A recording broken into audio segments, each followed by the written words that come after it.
도시락 문 앞에 두고 가세요. 애 자고 있어서요. 그날 처음 나는 우리 집에서 손님이 된 기분이었다. 문 너머로 들려오는 냉랭한 며느리의 목소리. 그게 내가 사람이 아니라 방해물처럼 느껴졌던 첫 순간이었다. 나는 손에 들고 있던 보온 도시락을 천천히 내려놓았다. 직접 만든 갈비찜이었다. 손주가 입맛이 없다던 말에 새벽부터 일어나 정성껏 끓였던 국물. 하지만 뚜껑조차 열리지 않은 채 차가운 바람 맞으며 복도에 덩그러니 놓였다. 아버님, 말씀드렸죠? 낮엔 애 자니까 그냥 놓고 가시면 된다고요. 딱딱 끊어지는 말투.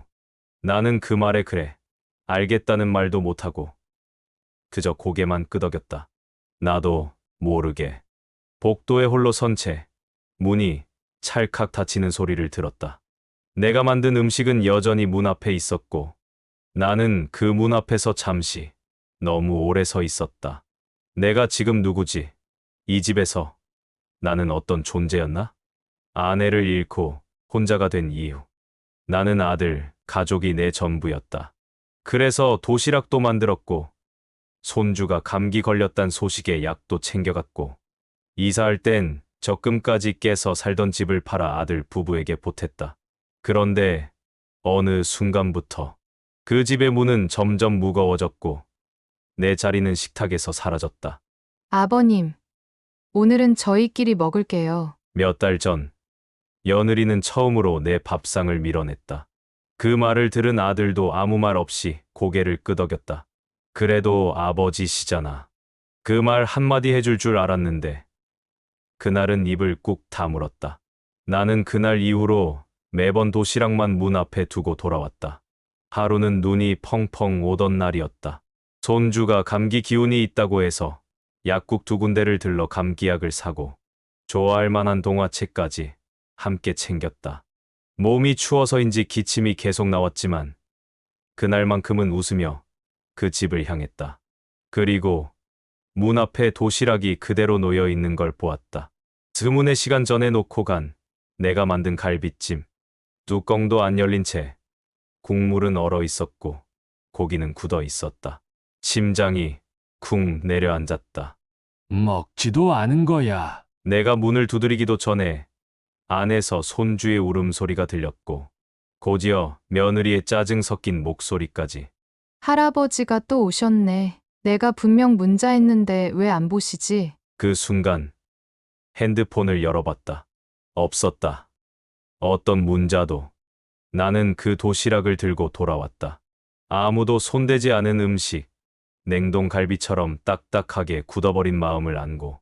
그날 밤 거실 한켠에 도시락을 두고 나는 TV도 켜지 않은 채 소파에 멍하니 앉아 있었다. 왜 이렇게 됐을까? 내가 뭘 그렇게 잘못했을까? 혹시 내가 사라져야 저들에겐 편해지는 걸까? 내가 죽어야 끝나나 봐요.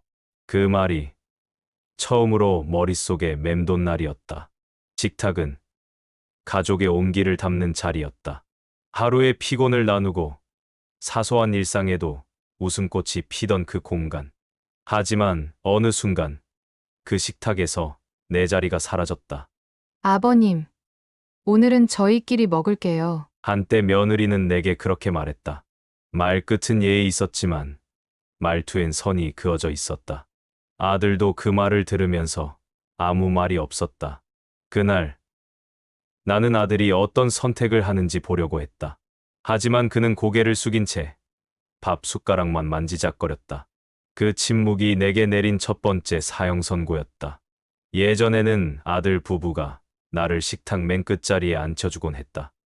손주는 할아버지! 하며 무릎 위에 올라왔고 나는 밥 먹는 내내 웃느라 수저가 식을 때가 많았다. 하지만 갈수록 며느리는 나를 손님 취급하기 시작했다. 김치가 짜다고 했다.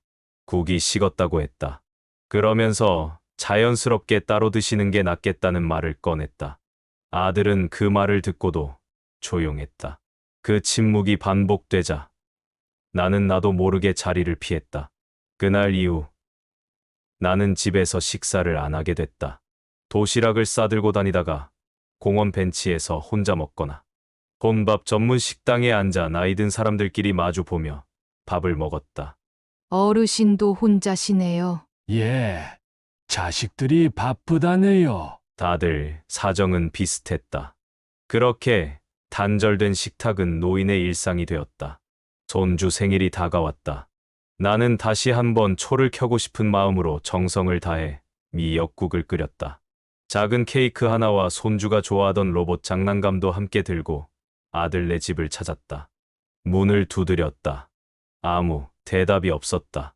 전화를 걸었더니 아들은 받지 않았고 며느리는 메시지 하나를 남겼다.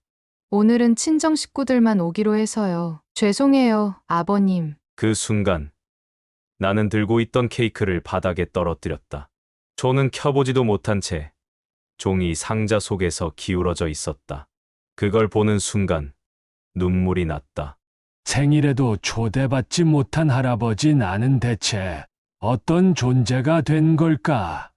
그날 밤 나는 아들에게 전화를 걸었다. 오늘 손주 생일인데 나라도 얼굴만 잠깐 보면 안 되냐? 아들의 대답은 이랬다. 아버지, 은정이가 준비한 자리라 분위기 흐트러지면 좀 그러니까. 그 한마디에 나는 더 말하지 않았다. 그리고 깨달았다. 이제 이 식탁은 내가 낄 자리가 아니라는 것. 냉장고 안엔 내가 해놓은 반찬들이 아직도 남아 있었다. 혼자 살던 내 집, 그 허전한 식탁에서 나는 국 한 숟갈에 울컥 눈물이 올라와 숟가락을 내려놓고 말았다. 이게 뭐라고 밥 한 끼가 뭐라고? 하지만 그 밥 한 끼조차 이제 내겐 그들이 주지 않는 소속감의 상징이 되었다. 그날도 그랬다. 아들은 주말 오후 마당에서 고기를 구워 먹자며 나를 초대했다. 오랜만에 가족과 웃으며 고기를 나눌 수 있다는 기대에 나는 손수 두툼한 한우 한 근을 사들고 갔다. 초인종을 누르자 손주가 반갑게 문을 열었고 아들은 웃으며 마당을 정리하고 있었다. 그러나 며느리의 표정은 달랐다. 입가엔 억지 미소가 걸려 있었고 눈빛은 딱딱하게 얼어붙어 있었다. 아버님, 저희가 준비 다 해놨어요. 굳이 뭐 가져오시지 않으셔도 됐는데. 그 말에 나는 머쓱하게 웃으며 고기를 내밀었다. 그래도 손주 좋아하니까 내가 직접 고른 거다. 그 말을 듣고도 며느리는 받지 않았다. 대신 남편에게 작은 소리로 속삭였다. 우리가 준비한 고기도 아직 많아. 굳이 더 안 해도 돼. 나는 그 말이 고스란히 들렸다. 그날 내 고기는 결국 냉장고에도 들어가지 못하고 다시 들고 집으로 돌아와야 했다. 식사가 시작됐다. 손주가 내 옆에 앉으려 했지만 며느리가 조용히 말렸다. 지훈아, 거기 말고 이리 와. 여기 햇볕 안 들어서 따뜻해. 나는 괜찮다고 말하며 애써 웃었지만 손주가 내 옆에서 쓱 밀려나간 느낌이 가슴을 찔렀다. 고기를 굽는 동안 나는 아들에게 말을 걸었다. 요즘 회사는 어때? 힘들진 않고. 하지만 며느리가 중간에 끼어들었다. 여보, 아버님이랑 얘기하다가 고기 타겠다. 얼른 뒤집어. 그 말에 아들은 말없이 고기만 뒤집었다. 나는 더는 말을 꺼낼 수 없었다. 고기를 다 먹고 난 후 나는 그날 가져간 과일 한 상자를 꺼내며 말했다. 후식으로 이거라도 같이 먹자. 어제 장 보면서 손주 생각나서 산 거다. 그러자 며느리는 얼굴을 찌푸리며 이렇게 말했다. 아버님, 이런 과일 말고 저희는 무농약 유기농만 먹이거든요. 다음부턴 굳이 안 사 오셔도 돼요. 그래도 감사합니다. 그 감사합니다라는 말 뒤에 다시는 가져오지 마세요라는 뜻이 숨어 있음을 나는 알 수 있었다. 그날 밤 집에 돌아와 내가 싸갔던 한우 고기와 멀쩡한 과일 상자를 식탁 위에 올려놓고 나는 소리 없이 눈물을 흘렸다. 나는 언제부터 그들의 식구가 아니게 된 걸까? 눈앞에서 밥을 함께 먹고 웃고 떠들지만 나는 그 안에 끼지 못했다. 그들은 우리였고 나는 그냥 그들 곁에 있는 사람이었다. 며칠 후 아들에게 전화가 왔다. 아버지, 이번 주말엔 저희끼리 캠핑 가려고요. 은정이가 다 계획했는데 좀 조용히 쉬고 싶다네요. 혹시라도 찾아오시지 않게 미리 말씀드려요. 나는 아무 말 없이 고개만 끄덕였다. 그러다 한참 뒤 조용히 대답했다. 그래, 잘 다녀와라. 나도 좀 바쁘다. 전화를 끊은 뒤 나는 휴대폰을 손에 든 채 한참 동안 바라보았다. 우리끼리라는 말. 그 말이 이토록 아프고 차가운 말일 줄은 몰랐다. 지금도 식탁에 앉으면 마주보는 사람이 없어 수저 소리만 울린다. 아무 말도 없이 한 끼를 끝내고 나면 무엇을 먹었는지도 기억나지 않는다. 고독은 그렇게 천천히 사람을 무디게 만들고 있었다. 그날 밤 잠이 오질 않았다. 불 꺼진 방 안에서 홀로 누워 천장을 바라보며 나는 계속해서 같은 질문을 반복하고 있었다. 내가 너무 민감한 걸까? 진짜 별것도 아닌 걸로 예민하게 반응한 건 아닐까? 자꾸 며느리의 말투가 머릿속을 맴돌았다. 요즘 젊은 사람들은 다 그렇게 말해요. 그런 말투에 너무 민감하신 거 아니에요. 아버님?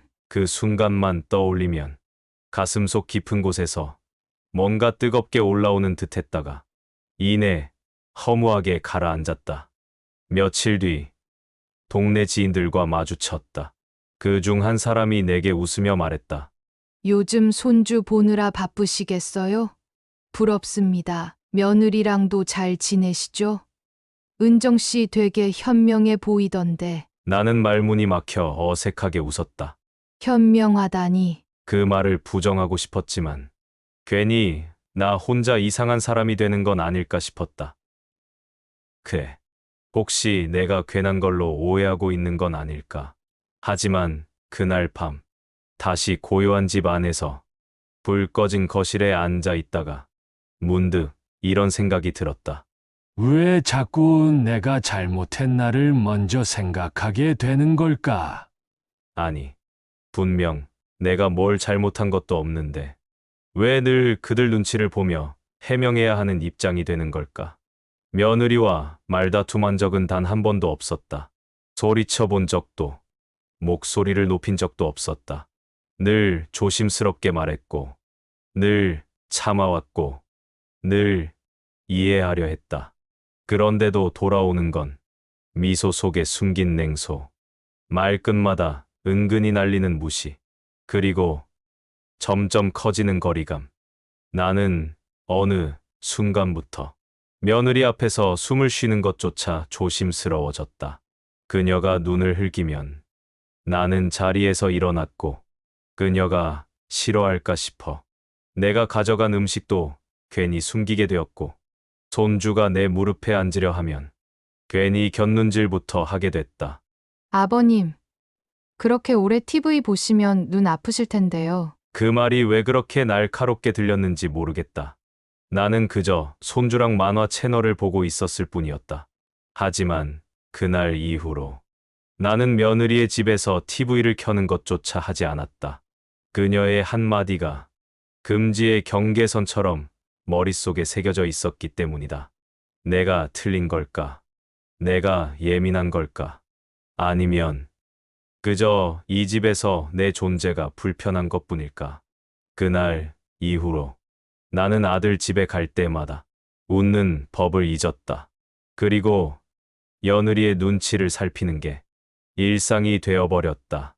식탁에 앉아도 내 앞에 놓인 그릇이 왜 유독 작은지 의심하게 됐고, 손주가 나를 보고 반갑게 달려와도 왜 며느리는 그 애를 멀리 앉히려 드는지 속으로 헤아리게 됐다. 그때부터 나는 집으로 돌아오면 하루의 기억을 되돌리며 복귀하는 습관이 생겼다. 내가 뭔 말을 잘못했나? 그 행동이 그렇게까지 불쾌했나? 왜 그때 그렇게 봤지? 그냥 착각 아니었을까? 그러다 결국 결론은 항상 같다. 내가 너무 예민했겠지. 하지만 마음 깊은 곳 어딘가는 분명히 이렇게 말하고 있었다. 아니다. 그건 예민함이 아니라 사람 대접을 못 받았다는 감정이야. 문자 한 통이 도착했다. 오후 3시 12분. 아들 내 집에 가기로 약속된 시간에서 겨우 2시간을 남겨둔 때였다. 며느리 은정. 아버님, 오늘은 좀 곤란할 것 같아요. 애가 열이 나서 정신이 없어서요. 그냥 오늘은 오시지 말아 주세요. 짧은 문장이었지만 그 안에 담긴 차가움은 북풍보다도 날카로웠다. 나는 조용히 핸드폰을 내려놨다. 그리고 순간 머릿속에서 수많은 장면이 스쳐 지나갔다. 손주 생일날 초인종을 눌러도 나오지 않던 현관, 며느리의 날선 말투, 아들의 애매한 중재, 그리고 며느리 손에 들려있던 할아버지 출입금지 쪽지. 나는 심호흡을 크게 했다. 그래. 또 참자. 어쩌겠는가. 애가 아프다는데. 하지만 마음속 어딘가가 꾹꾹 눌러도 피가 맺히는 멍처럼 욱신거렸다. 저녁이 되자 손주 생각이 났다. 밥은 먹었을까? 괜히 나 때문에 분위기 이상해졌다고 혼나진 않았을까? 그 걱정을 하면서도 나는 그 집에 발을 들이지 않았다. 며느리 말대로 그냥 오지 마세요. 그 말 한마디에 나는 그 집에서 쫓겨난 사람이 되었다. 며칠 후 아들에게 전화를 걸었다. 진호음이 몇 번 울리고 겨우 연결됐다. 왜? 무슨 일이야? 아들의 첫마디에 나는 잠깐 말을 잃었다. 언제부턴가 아들은 나를 귀찮은 일을 만드는 존재처럼 대하고 있었다. 은정이 문자는 받았다. 근데 그 말 좀 심한 거 아니냐? 무슨 말? 그냥 오지 마세요가 그 집 주인이라는 생각이 너무 강한 거지. 아들은 말끝을 흐리더니 대답했다. 아버지, 그냥 요즘 은정이 많이 지쳐 있어요. 애 키우는 것도 힘들고, 친정일도 있고, 그래도 내가 남이냐? 그건 아닌데요. 그럼 왜 아무도 나 편은 안 드냐? 왜 며느리가 뭐라고 하면 넌 늘 그럴 수 있다고만 하냐? 한동안 아들의 대답이 없었다. 그리고 나는 그 침묵 속에서 모든 걸 이해했다. 이 집에서 나는 식구가 아니었다. 그저 필요할 때만 호출되는 손님이었고 편할 때만 받아주는 보조자일 뿐이었다. 며느리는 나를 불편한 존재로 규정했고 아들은 그 사이에서 내가 그저 사라지길 바라는 눈치였다. 그날 이후로 나는 다시는 먼저 전화를 걸지 않았다. 그들은 언제라도 당신은 필요 없는 사람이라고 말할 준비가 되어 있었다. 그제야 내가 평생 지켜온 가족이라는 울타리가 이렇게 한순간에 사라질 수도 있다는 걸 깨달았다. 그냥 오지 마세요. 그 말 한마디는 단순한 거절이 아니라 존재 자체를 부정하는 선언이었다. 그리고 그날 밤 나는 처음으로 이불을 뒤집어 쓰고 소리 없이 울었다. 늙은 아버지는 이 세상에서 가장 외로운 불청객이 되어 있었다. 밤이 깊었다. 불을 다 껐는데도 잠은 오지 않았다. 천장을 멍하니 바라보다 나는 이불을 뒤집어 쓰고 소리 없이 울었다. 소리가 나면 이 좁은 방 안의 정막이 깨어버릴 것 같아서였다. 아니, 내가 울고 있다는 사실조차 스스로 외면하고 싶었다. 딸도 없다. 아들도 며느리도 이제는 내게 연락을 끊은 듯했다. 전화 한 통 없고 문자 한 줄 없는 몇 날 며칠이 흘렀다. 단 한 사람도 아버지, 괜찮으세요? 밥은 드셨어요? 하고 물어오지 않았다. 나는 세상에 아무도 없는 사람처럼 느껴졌다. 예전엔 그랬다. 명절이면 사람들 북적거리고 아들 내외 오면 고기라도 구워주고 손주가 오면 코 울리게 웃음소리로 집안이 환했다. 하지만 지금은 TV 소리마저 외롭다. 누군가 말하는 예능 프로그램의 웃음소리는 이 낡은 방 안에서 기분 나쁜 울림으로만 되돌아올 뿐이다. 혼잣말을 하게 되었다. 냉장고를 열면서 이거 언제 산 거지? 계란이 오늘까지네. 그런 말들을 중얼거리다가 스스로 놀란다. 내가 이젠 말동무도 없어졌구나. 가끔 문득, 아주 문득, 이런 생각이 든다. 내가 그냥 조용히 사라지면 누가 알까? 며칠 전, TV에서 고독사에 대한 뉴스가 나왔다. 혼자 살던 노인이 몇 달 동안 아무도 모르게 죽어 있었다는 이야기. 나는 그 뉴스를 보며 말도 안 된다고 생각했다. 하지만 지금은 그게 남 이야기처럼 들리지 않았다. 사람들은 죽음보다 잊히는 걸 더 두려워한다. 그걸 이 나이가 되니 알겠더라. 아들 집 근처로 이사 와서 한 달에 한 번 손주 얼굴이라도 보려고 했던 게 이렇게 쫓겨날 지지 될 줄은 몰랐다. 며느리는 나를 불청객으로 취급했고 아들은 날 보호하지 않았다. 그게 더 아팠다. 그 녀석만은 내 편일 줄 알았는데 나도 평생 남한테 피해 안 주고 살았다. 애지중지 키워온 아들이 잘 되길 바랐고 퇴직금 털어서 그 애 결혼 자금도 다 됐다. 그런데 이제 와서 내가 그 집 화장실조차 마음대로 못 쓰는 존재가 되다니. 텅 빈 벽을 바라보며 나는 문득 생각했다. 내가 죽어야 끝나나 봐요. 그게 전부 정리되는 방법일지도 모른다고. 이 지독한 외로움에서 벗어나는 길일지도 모른다고. 하지만 그 순간 내가 직접 손주에게 사줬던 작은 장난감 하나가 눈에 들어왔다. 창가에 놓여있던 조그만 공룡 피규어. 그걸 보니 내 손주가 떠올랐다. 할아버지, 또 놀러 와요. 그 말이 귓가에 생생히 맴돌았다. 그래.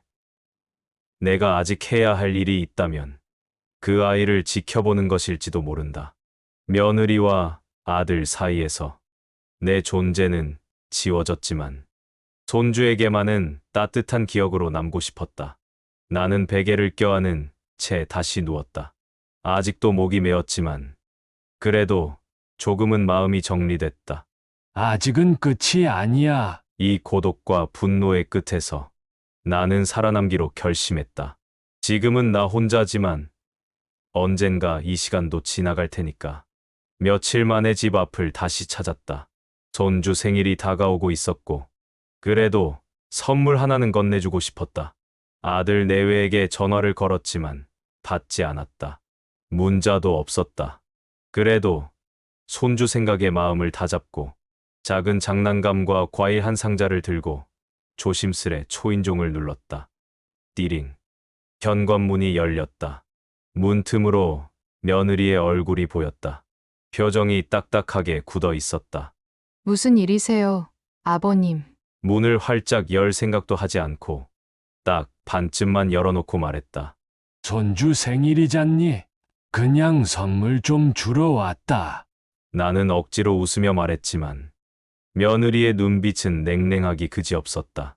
죄송하지만 오늘은 저희 가족끼리 조용히 보내고 싶어요. 순간 가슴 한쪽이 철렁 내려앉았다. 내가 가족이 아니란 말이냐? 입에서는 말이 안 나왔고 심장만 요란하게 뛰었다. 선물만 놓고 가시면 제가 전해드릴게요. 내가 말없이 가방을 내려놓으려 하자 그녀가 문을 조금 더 닫으며 덧붙였다. 그리고 앞으로 미리 연락 안 하시고 오시는 건 좀 곤란해요. 여긴 제 집이니까요. 그 말, 여긴 제 집이니까요. 그 한마디가 내 평생의 자존심과 기억을 산산이 부숴버렸다. 이 집, 내가 퇴직금 탈탈 털어 사줬던 집이다. 전세금이 모자라다던 아들에게 걱정 마라. 아빠가 도와줄게. 말하며 목돈을 들고 은행에서 돌아오던 날, 그 뿌듯함이 아직도 생생한데 내 이름으로 등기까지 해두고 나중에 명예 바꿔줄 생각으로 있었던 집이었다. 그 집에서 나는 허락 없이 들어올 수 없는 사람이 되어 있었다.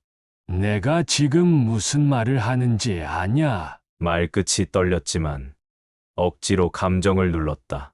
아버님, 저는 예의를 지키고 있어요. 근데 아버님은 가끔 그 선을 넘으시잖아요. 그녀는 어깨를 딱 펴고 더 이상 물러서지 않겠다는 태도를 취했다. 선을 넘어. 나는 웃음인지 울음인지 모를 표정을 지었다. 내가 이 집을 사줬고, 너희 신혼 살림 다 마련해줬고, 손주 봐주러 왔다가 문도 못 열고, 그게 선을 넘은 거냐? 그녀는 말없이 나를 바라봤다. 아니, 바라본다기보다 관찰했다. 내가 언제 폭발할지를 예측하는 눈빛이었다. 그 눈빛에 내가 완전히 무너져 내렸다. 너희들이 이렇게 나올 줄은 몰랐다. 내가 너무 많은 걸 줬구나. 사랑도, 시간도, 돈도 다 아깝다. 나는 그렇게 말하고 돌아섰다. 들고 간 과일 상자와 선물 가방은 현관 앞에 놓인 채 그대로 남겨뒀다. 아파트 복도를 걸으며 눈물이 흘렀다. 울지 않으려고 이를 악물었지만 감정이 터져 나왔다. 내가 죽어야 끝나나 봐요. 그 생각이 또 다시 떠올랐다. 하지만 이번에는 그 다음 생각도 함께 따라왔다. 그래, 죽진 않는다. 대신 완전히 지워지겠다. 내가 너희를 위해 있던 사람이라는 걸 너희가 기억하지 못하게 될 만큼 아예 삶에서 사라져 주겠다. 그 순간 나는 집에 돌아와 서랍 깊숙이 넣어둔 서류 봉투 하나를 꺼냈다. 부동산 계약서 초안 매도용. 내 이름이 적혀 있었다. 며느리가 제 집이라던 바로 그 집의 명의는 아직도 내 것이었다. 그날 밤 나는 한참을 멍하니 앉아 있었다. 말도 안 되는 말.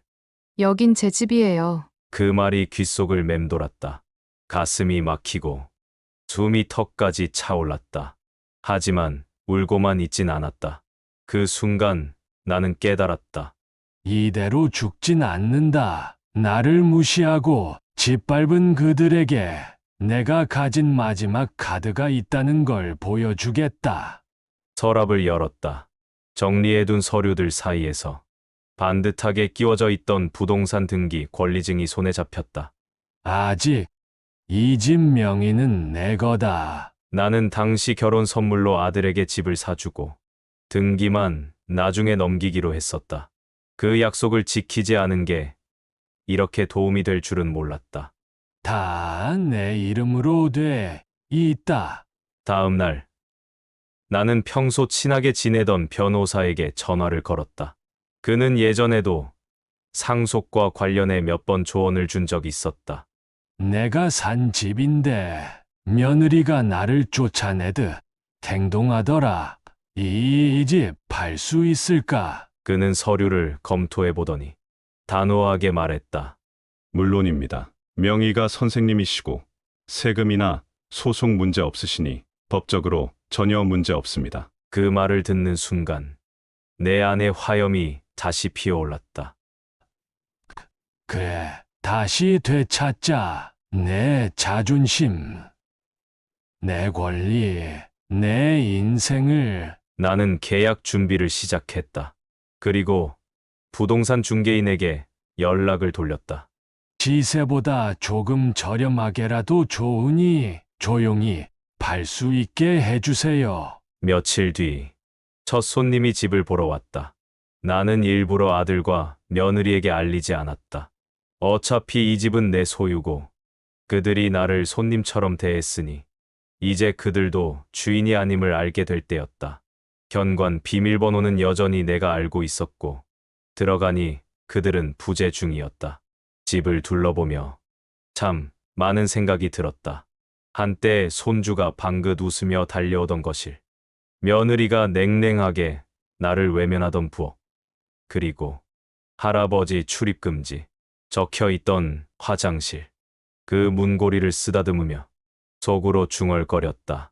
이 문 하나가 넌 사람 하나를 내쫓았단다. 계약을 진행하는 동안 아들에게서 전화가 왔다.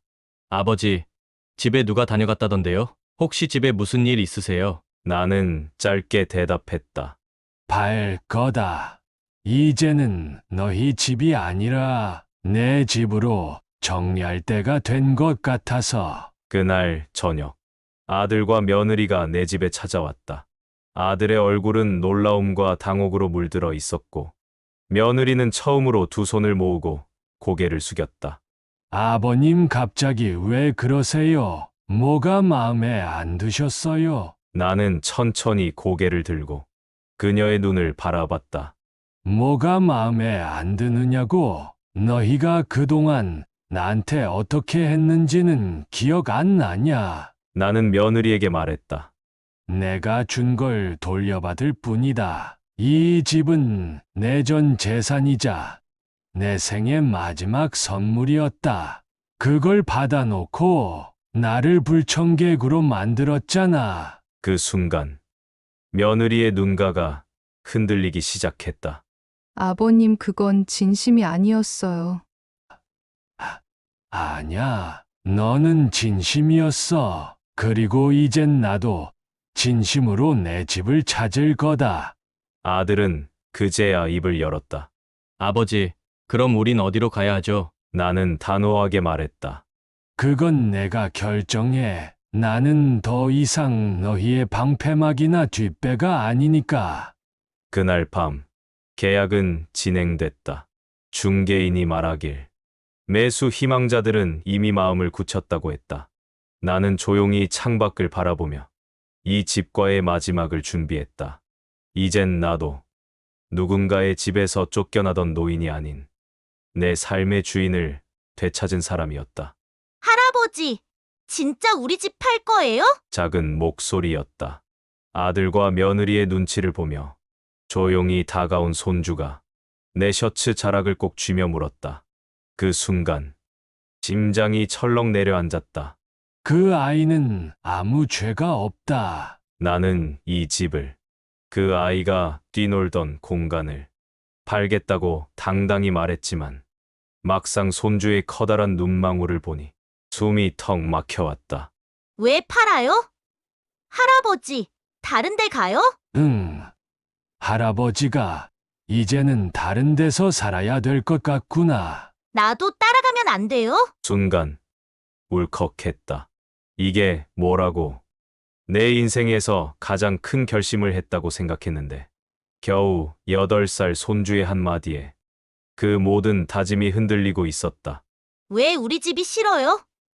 엄마가 뭐 잘못했어요? 그 질문엔 대답할 수 없었다. 그 아이가 이해하기엔 너무 복잡하고 너무 무거운 일이었다. 나는 조심스럽게 손주의 머리를 쓰다듬었다.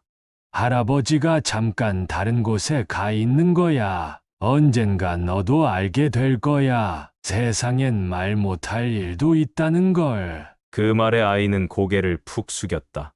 그리고는 조용히 속삭였다. 아빠도 엄마도 요즘 자꾸 싸워요. 순간 등줄기에 찬 기운이 흘렀다. 이미 균열은 아들, 내 가족에게도 퍼지고 있었던 것이다. 나는 그간 아들과 손주가 행복하게 잘 지낼 거라 믿었다. 하지만 그 단단한 가정이라는 집도 어쩌면 이미 무너지고 있었던 것일지도 몰랐다. 할아버지, 나 잘못한 거 있어요? 고개를 절레절레 저었다. 아니다. 너는 아무 잘못 없어. 넌 정말 잘하고 있어. 할아버지가 너를 제일 자랑스러워해. 그날 밤 손주의 눈망울이 계속 떠올랐다. 자신의 집이 사라진다는 두려움, 가족이 깨질지도 모른다는 불안감, 그리고 그 한가운데서 혼란스러워하는 아이의 모습. 나는 처음으로 내 결심이 누군가에게는 상처일 수도 있다는 걸 정면으로 마주했다. 하지만 그렇다고 내가 다시 물러설 순 없었다. 이 아이가 자라서 스스로의 눈으로 진실을 볼 수 있을 때, 그땐 내가 어떻게 살았는지를 보여줘야 한다. 너무 쉽게 무너지는 어른이 아니라 끝까지 자신을 지켜낸 할아버지로 기억되고 싶었다. 며칠 뒤 나는 손주에게 편지를 썼다. 너무 어린 손주가 지금은 다 이해하지 못하더라도 언젠가 읽고 조금이나마 할아버지의 진심을 느끼길 바라는 마음에서였다. 손주에게 쓰는 편지. 우리 손주야, 할아버지가 너를 많이 사랑하는 거 알지? 가끔 어른들은 서로를 이해하지 못할 때가 있어.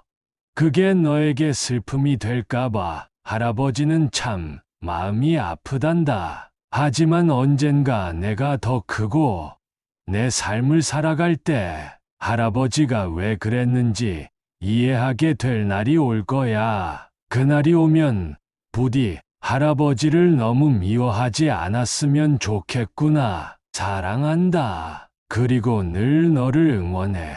너의 할아버지가. 아버지, 이 편지 진심이셨어요? 아들이 조심스레 내민 손에는 내가 손주에게 썼던 편지 복사본이 쥐어져 있었다. 순간 가슴이 철렁 내려앉았다. 그걸 어떻게 봤냐? 서랍에 넣어두셨잖아요. 아들이 그걸 몰래 읽고 울더라고요. 그래서 제가 말끝이 떨렸다. 그날 아들은 처음으로 내 앞에 고개를 숙였다. 평소 당당하던 녀석이 마치 어린아이처럼 나를 쳐다보지도 못하고 있었다. 아버지 왜 이제야 그러셨어요? 나는 쓴웃음을 지었다. 이제야라니 난 처음부터 계속 같은 마음이었다.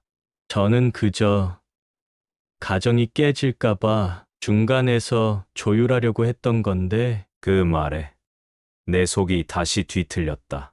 조율. 그게 조율이었냐? 나는 차갑게 되물었다.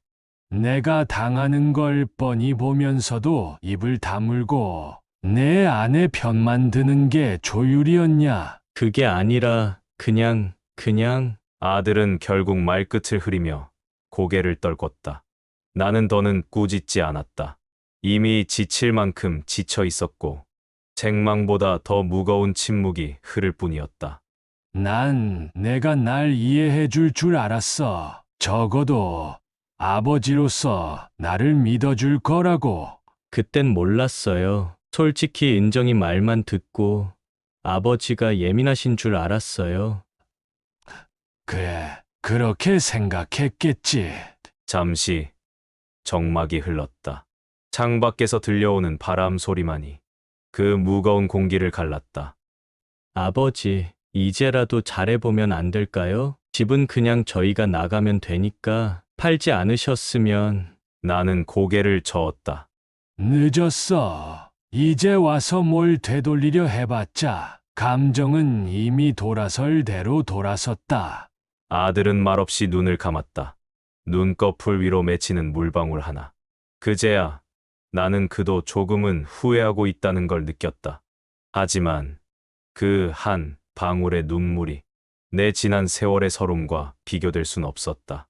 내가 내 아들이라서 그래도 몇 번이고 참았다.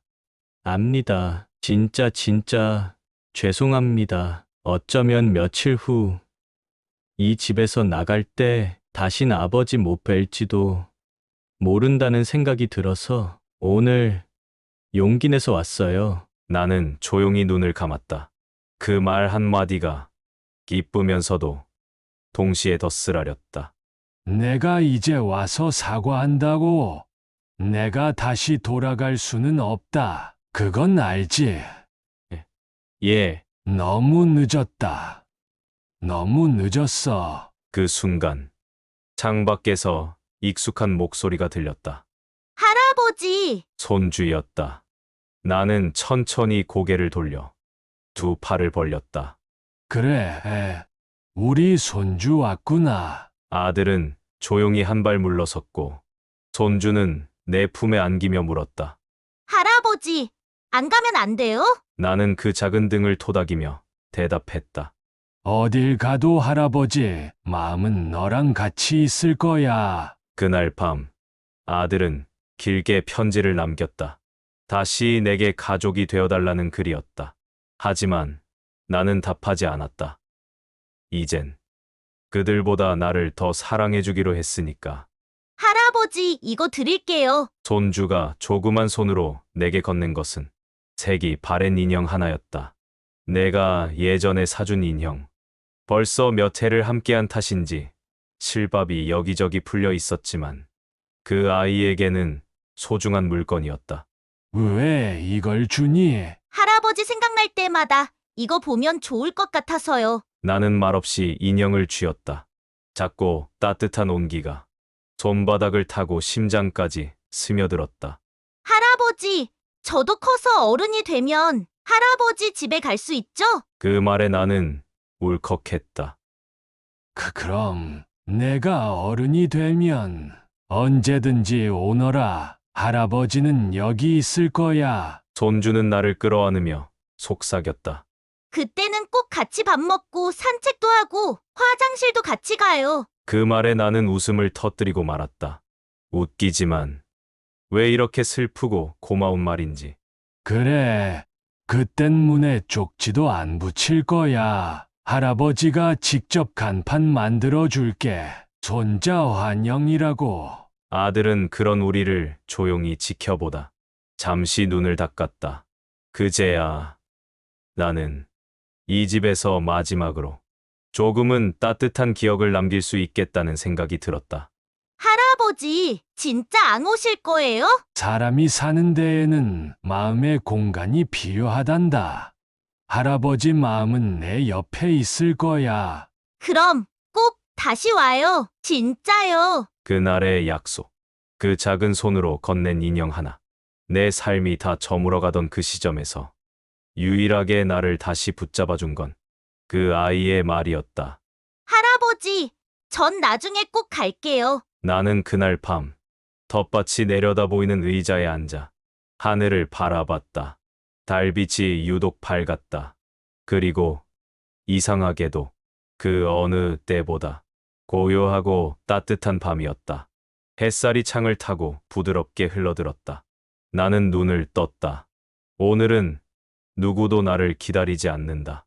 누구의 눈치도 볼 필요 없는 아침. 그런데 이상하게 쓸쓸하지 않았다. 전날 손주가 건네준 인형은 내 머리맡에 조용히 앉아 있었다. 작고 낡은 그 인형은 내가 다시 살아야 할 이유처럼 느껴졌다. 나는 중얼거렸다. 그래, 오늘은 내 하루다. 내가 살아서 누릴 수 있는 하루. 싱크대에서 커피를 내리며 나는 처음으로 커피 향을 천천히 들이켰다. 도시의 소음 없이 들려오는 새소리, 바람이 나무잎 사이를 간지리는 소리, 그리고 내 숨소리. 어쩌면 이 모든 소리는 내가 살아있다는 것을 조용히 알려주는 음악일지도 모른다. 텃밭에 나가 어제 심어둔 상추에 물을 줬다. 푸르른 잎사귀들이 햇빛을 받아 반짝거리는 걸 보며 나는 문득 웃고 있었다. 그래, 이 녀석들은 날 쫓아내지 않지. 날 반기고, 기다려주고, 물 주면 고개 들어주잖아. 낮에는 오래도록 미뤄뒀던 그림을 꺼냈다. 붓 끝에 묻은 물감이 하얀 도화지 위를 유영했다. 그 위에 붉은 지붕이 있는 작은 집을 그리고 그 집 앞 마당엔 인형 하나를 그려 넣었다. 그건 분명히 손주였다. 해가 지고 하늘은 붉게 물들었다. 나는 마당에 작은 의자를 펴고 앉아 하늘을 바라보며 따뜻한 차를 한 모금 마셨다. 그리고 혼잣말처럼 중얼거렸다.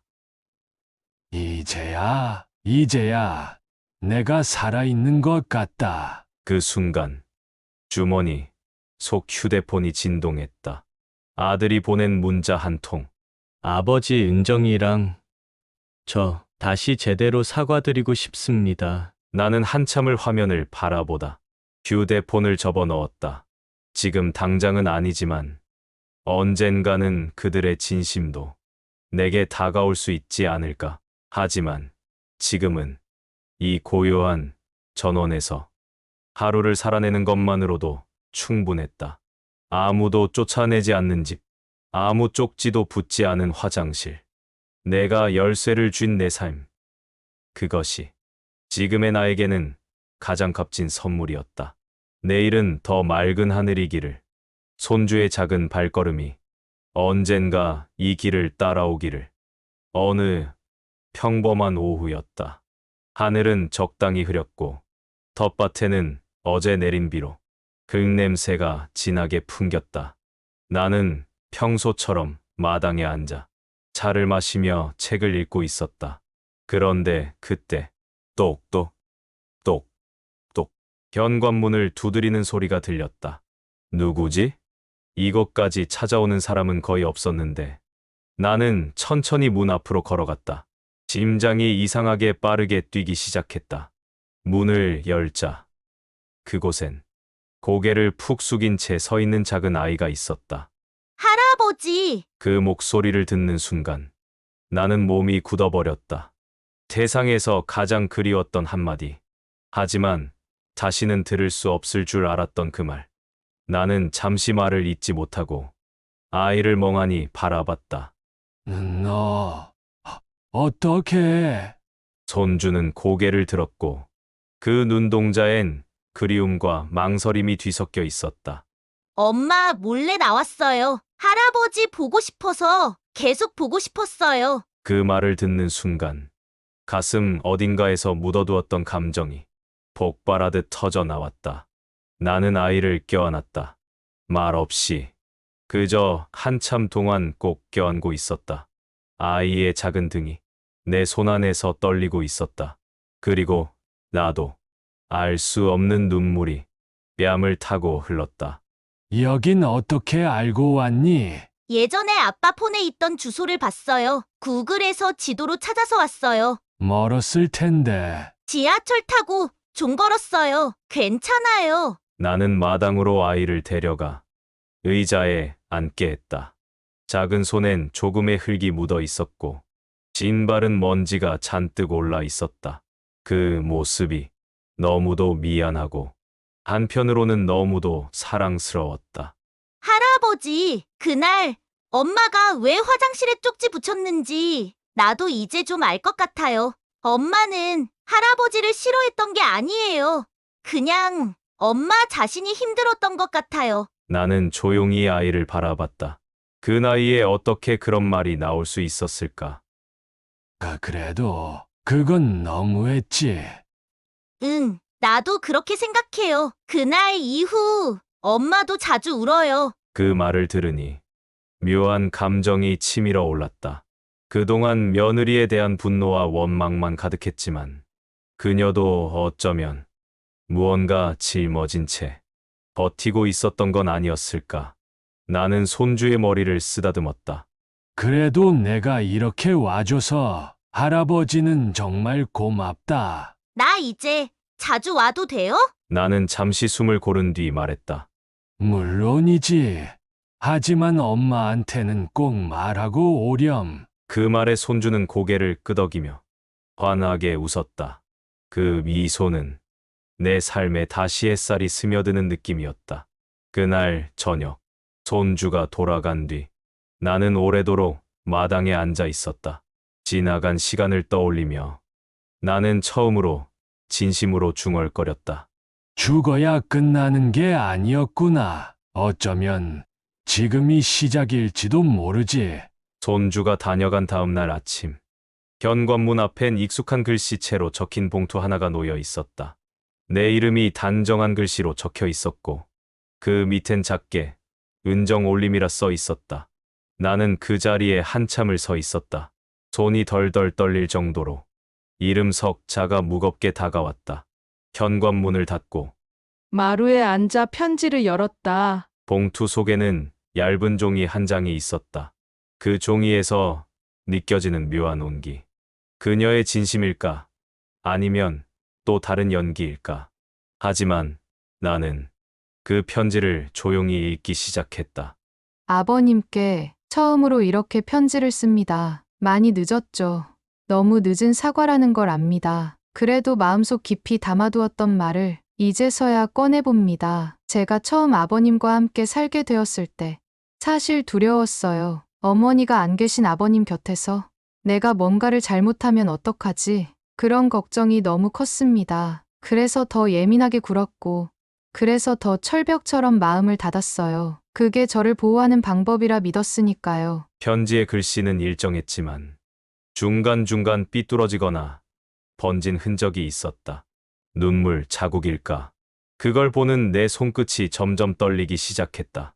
나는 다시 편지를 읽어 나갔다. 아버님께서 화장실을 쓰실 때마다 괜히 불편했어요. 사실 불편한 건 저 자신이었어요. 아버님이 뭔가 잘못한 게 아니라 저 스스로 감정의 여유가 없었던 거죠. 손주를 키우면서도 늘 조바심이 났고 직장과 집안일 사이에서 저는 하루하루 무너지고 있었어요. 그러다 보니 가장 가까이 있는 아버님께 그 화살이 향했던 것 같아요. 그녀의 고백을 읽으며 나는 내 기억 속 장면들이 천천히 머릿속을 가로질렀다. 신발을 벗으라던 그날, 부엌에서 나가 달라던 그 순간, 화장실 앞에 그 쪽지, 그 모든 장면들이 서서히 다른 감정으로 물들어가기 시작했다. 서운함과 분노는 여전했지만 그 너머에 놓인 이해라는 이름의 무언가가 조금씩 자리 잡기 시작했다. 아버님, 집을 판다는 소식 듣고 밤새 잠을 못 잤습니다. 제가 무슨 짓을 한 건지 너무 늦게야 알았습니다. 손주가 다녀온 그날, 아이가 저를 바라보며 말했어요. 할아버지가 웃으셨는데 눈이 울고 있었어. 그 말이 제 가슴을 찔렀어요. 아이가 더 많은 걸 느끼고 있었던 거죠. 나는 무의식 중에 손으로 눈가를 훔쳤다. 편지의 마지막 문장을 넘기며 마음이 묘하게 저릿해졌다. 아버님, 다시 시작할 수 있을까요? 정말 잘하고 싶어요. 아니, 처음부터 다시 배우고 싶어요. 아버님이 주셨던 모든 것, 그걸 한 번도 제대로 감사하지 못했습니다. 이제라도 용서해 주세요. 은정 올림. 편지를 다 읽고 나니 나는 오래도록 자리를 뜨지 못했다. 그동안 외면했던 진심, 그녀가 아닌 줄로만 알았던 감정이 편지 한 장에 고스란히 담겨 있었다. 하지만 그렇다고 해서 지금 당장 모든 걸 되돌릴 순 없었다. 나는 편지를 천천히 접고 작은 나무함 속에 넣었다. 그리고 속으로 중얼거렸다. 사과는 늦었지만 진심은 남아 있었구나. 편지를 읽고 난 후 며칠 동안 나는 마치 마음 한가운데에 돌 하나가 얹힌 듯한 느낌으로 지냈다. 그 편지엔 진심이 있었다. 그건 분명했다. 하지만 그 진심이 내 상처를 지워주진 못했다. 누군가의 사과가 상처를 덮는다는 말, 그건 해보지 않은 사람의 말이다. 아침마다 텃밭에 나가 상추에 물을 주며 나는 그 편지의 구절들을 몇 번이고 떠올렸다. 처음부터 다시 배우고 싶어요. 그래, 그 말 한마디가 어쩌면 몇 년간 내가 바라던 말이었을지도 모른다. 하지만 마음은 그렇게 쉽게 풀리지 않았다. 며칠 뒤 아들이 전화를 걸었다. 이번엔 내가 받았다. 아버지 편지 보셨죠? 봤다. 은정이 진심이에요. 정말 후회하고 있어요. 나는 잠시 말을 멈췄다. 전화기 너머로 조심스럽고 간절한 아들의 숨소리가 들렸다. 손주도 아버지 보고 싶어 해요. 한번 같이 밥 한 끼 어떠세요? 밥 한 끼. 별것 아닌 말 같지만 그 안에는 수많은 감정이 얽혀 있었다. 나는 바로 대답하지 못하고 잠시 생각에 잠겼다. 밥이야 안 먹지. 근데 내가 가는 게 맞을까? 아들은 무겁게 대답했다. 아버지, 이번엔 저희가 가겠습니다. 집에 찾아뵐게요. 진짜 진심이에요. 그날 저녁, 아들과 며느리, 그리고 손주가 전원주택 문 앞에 섰다. 멀리서 보니 손주는 손에 꽃 한 송이를 들고 있었고 며느리는 작은 보자기 한 뭉치를 안고 있었다. 나는 조용히 문을 열었다. 아버지, 실례하겠습니다. 아버님, 이건 제가 직접 담근 반찬이에요. 예전 아버님이 좋아하셨던 반찬들 기억나서요. 나는 고개를 끄덕이며 그 보자기를 받았다.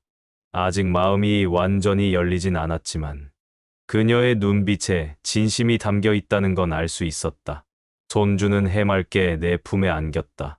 할아버지, 보고 싶었어요. 그 말 한마디에 내 심장이 찌르르 울렸다. 그래, 이 아이만은 절대 어른들의 어긋난 감정 속에서 소외되지 않게 하자. 나는 손주를 꼭 안으며 조용히 말했다. 그래, 할아버지도 많이 보고 싶었단다. 저녁 식탁 위에 며느리가 만든 반찬이 올랐다. 된장찌개, 묵은지전, 달걀말이, 멸치볶음. 내가 한때 즐겨 먹던 것들. 나는 말없이 수저를 들었다. 맛은 익숙했고 따뜻했고 어딘가 찡했다. 그 순간 며느리가 조심스럽게 입을 열었다. 아버님, 이제야 깨달았어요. 아버님이 얼마나 외로우셨는지, 얼마나 참으셨는지. 나는 수저를 놓고 그녀의 얼굴을 바라봤다. 그리고 천천히 말했다. 그래도 쉽게 마음이 풀리진 않더라. 그 말에 며느리는 고개를 끄덕이며 눈시울을 붉혔다. 네, 알아요. 저도 시간이 걸릴 거라고 생각해요. 그치만 저 아버님께 끝까지 다가가고 싶어요. 이제라도. 그 말에 나는 처음으로 작게, 아주 작게 고개를 끄덕였다. 그날 식사를 마친 후 아들과 며느리는 집안일을 돕겠다며 싱크대 앞에서 물소리를 냈고 나는 손주와 마당을 한 바퀴 돌았다. 봄 햇살이 포근했고 손주의 손은 여전히 작고 따뜻했다. 할아버지, 여기 꽃 이름 알아요? 작은 개나리 한 송이를 가리키며 묻는 손주에게 나는 응, 봄이 오는 소리란다. 하고 대답했다. 아이는 깔깔 웃으며 내 손을 잡고 말했다. 할아버지, 우리 이제 자주 놀 수 있어요? 엄마가 이제는 진짜 잘할 거래요. 나는 웃음보다도 쓴웃음이 먼저 나왔다. 아이가 뭘 얼마나 알겠냐 싶다가도 저리 맑은 눈으로 말하는데 괜히 눈물이 핑 돌았다. 그날 밤 아들과 며느리는 손주를 데리고 돌아갔다. 그들의 발걸음은 조심스러웠고 작별 인사도 짧고 낮았다. 나는 현관문을 닫은 뒤 한참 동안 아무 말 없이 거실에 앉아 있었다. 그런데 문득 거실 탁자 위에 무언가가 놓여 있는 걸 발견했다. 하얀 봉투 하나. 아이의 삐뚤빼뚤한 글씨로 쓰인 할아버지에게 봉투를 열어보니 크레파스로 그린 그림과 짧은 편지가 들어 있었다. 그림엔 나와 손주가 나란히 앉아 별을 올려다보고 있었다. 그리고 그 옆에 적힌 글. 할아버지, 나 할아버지 좋아해요. 할아버지 집에서 별 본 거 기억나요? 다음에도 또 같이 봐요. 엄마가 미안하대요. 그리고 할아버지 있어서 다행이래요. 나도 그래요. 할아버지 있어서 다행이에요. 나는 그 편지를 읽으며 참았던 눈물을 조용히 쏟아냈다. 할아버지 있어서 다행이에요. 그 한마디가 내가 지난 세월 동안 받은 모든 상처 위에 따뜻한 연고처럼 내려앉았다. 누군가에게 다행인 존재로 남는다는 것. 그게 이렇게 가슴 벅찬 일이라는 걸 이 나이에 처음 느꼈다. 다음 날 나는 작은 상자 하나를 준비했다. 그 안엔 내가 손주를 처음 안고 찍은 사진, 아이에게 선물했던 오래된 나무 장난감, 그리고 그날 받은 편지를 고이 넣었다. 언젠가 손주가 커서 나의 이야기를 묻는 날이 오면 이 상자를 꺼내 보여주리라 마음먹었다. 할아버지도 너 있어서 다행이란다. 나는 그 말을 혼잣말처럼 내뱉으며 다시 마당으로 나갔다. 하늘이 높고 바람은 맑았다. 며칠 후 아들이 다시 전화를 걸어왔다. 받을까 말까 잠시 망설였지만 손주의 편지가 자꾸 떠올라 결국 통화 버튼을 눌렀다. 아버지 시간 괜찮으세요? 여느 때와 다르게 아들의 목소리는 조심스러웠다. 나는 짧게 대답했다. 그래, 무슨 일이냐? 이번 주 주말에 집에 한 번 더 들러도 될까요? 순간 가슴 어딘가에서 이상하게도 따뜻한 기운이 일었다. 무슨 용건인지 묻지 않았지만 나는 아주 천천히 말했다. 그래, 오너라.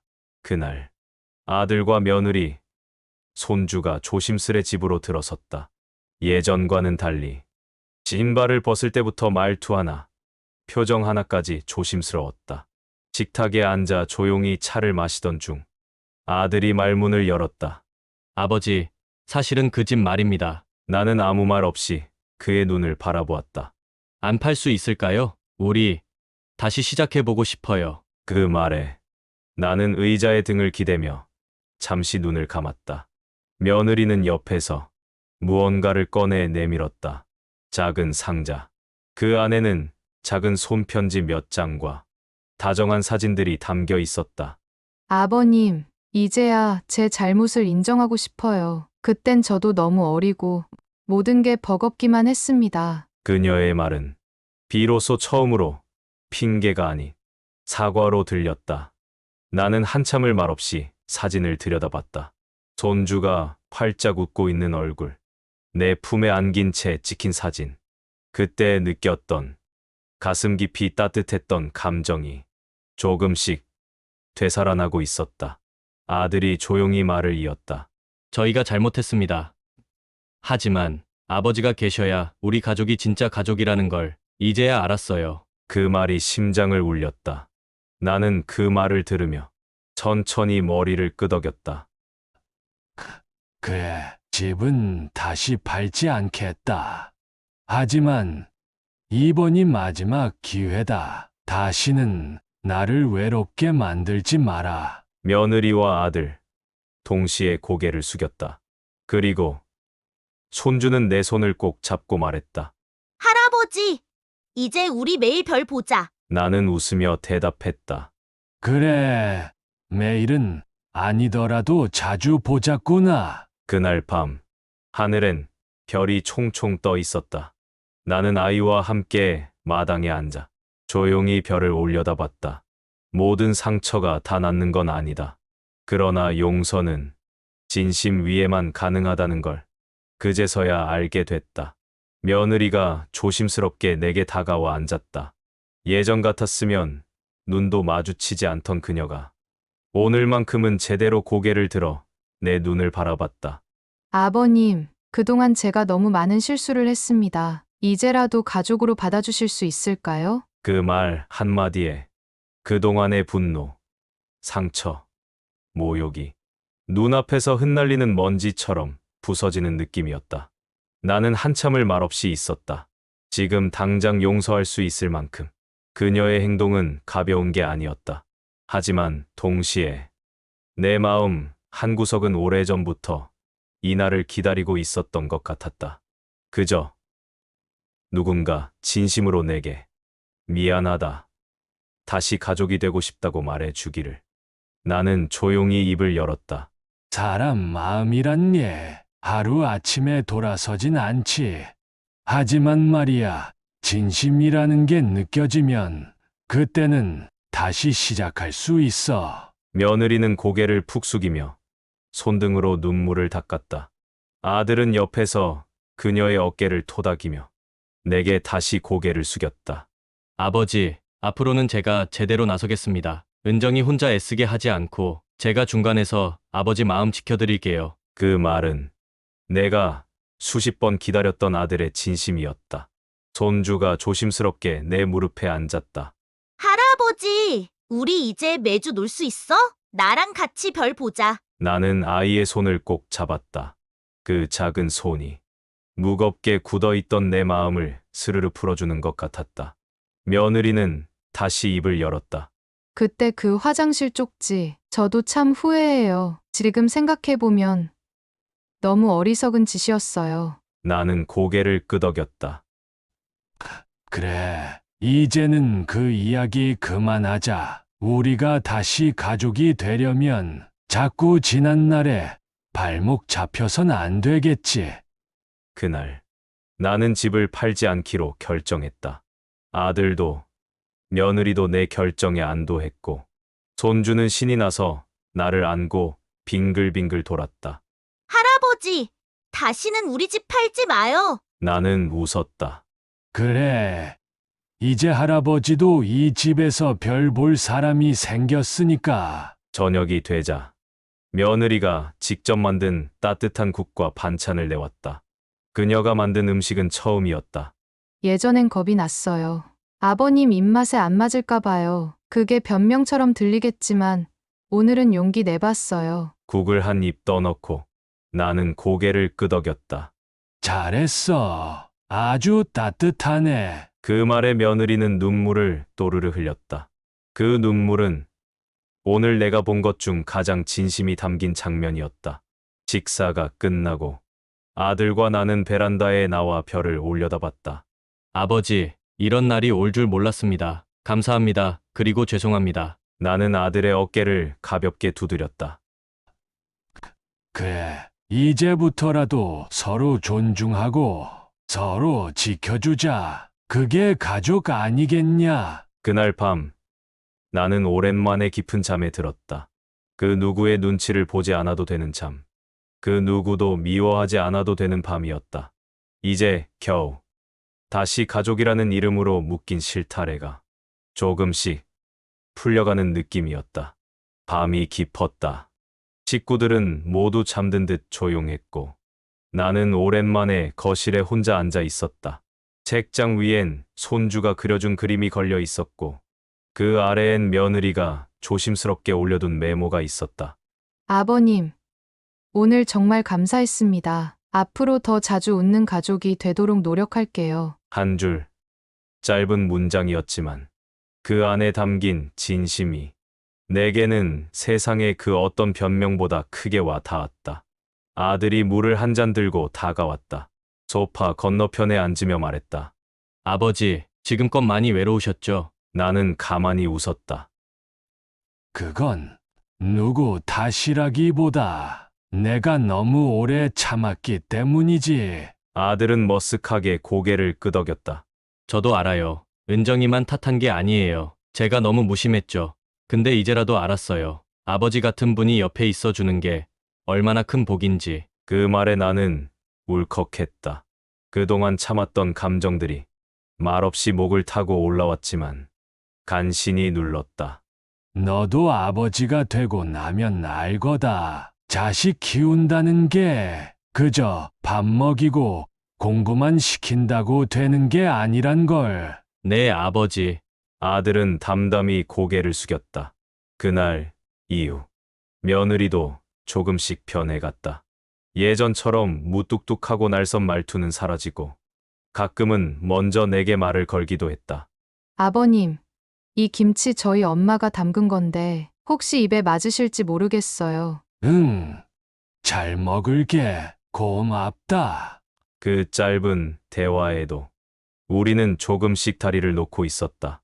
손주는 더할 나위 없이 밝아졌다. 할아버지, 우리 이번 주말에 같이 놀이터 가요. 나는 웃으며 고개를 끄덕였다. 그래, 가자. 그동안 못 논 것까지 몽땅 놀아주마. 작은 손이 내 손을 꼭 잡았다.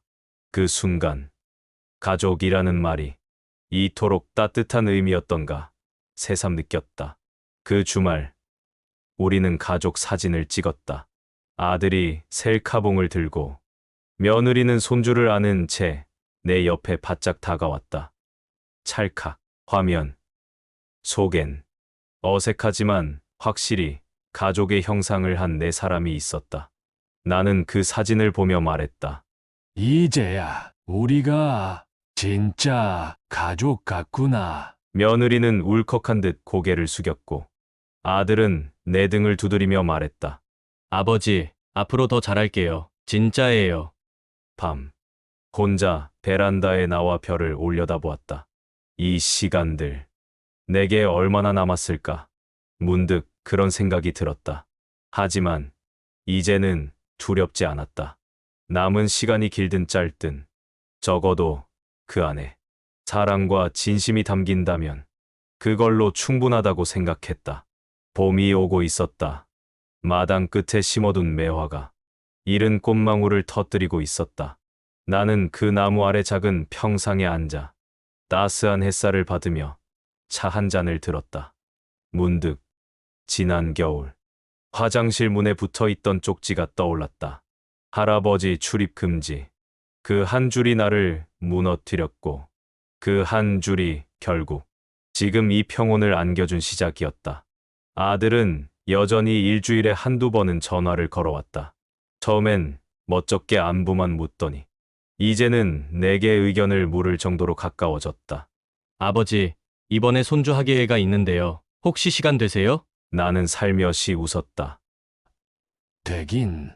그런 자리가 내가 빠지면 섭하지. 전화기 너머로 아들의 웃음이 터졌다. 그 웃음 소리에 나는 처음으로 부모가 되어 잘했다는 감정을 제대로 느꼈다. 며느리도 변했다. 어느 날 작은 꽃다발을 들고 찾아와 작은 목소리로 말했다.